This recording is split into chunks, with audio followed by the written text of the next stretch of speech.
ചോറ് വെക്കാൻ പോവാണ് അല്ലേ? ചോറ് വെക്കാൻ ഇവിടെ വെക്ക്. ഓക്കെ, നമ്മൾ ചോറ് വെക്കാൻ പോവാണേ. ആദ്യം നമ്മൾ പാത്രം വെള്ളം ഒഴിക്കണം. വെള്ളം ഒഴിച്ച് അരി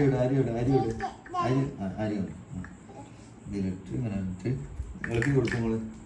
ഇങ്ങനെ അരി ഇളക്കി കൊടുക്കുക. എന്തിനാ വെള്ളം പിന്നെ വെച്ചാൽ തികയാനപ്പോൾ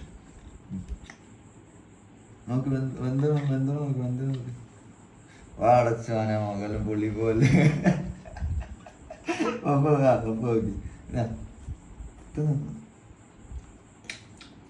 ഓക്കെ ഓക്കെ മോളെ.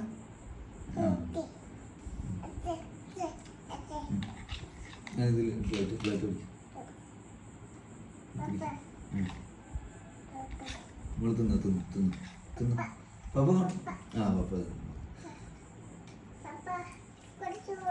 കുറച്ച് ചോറല്ലേ?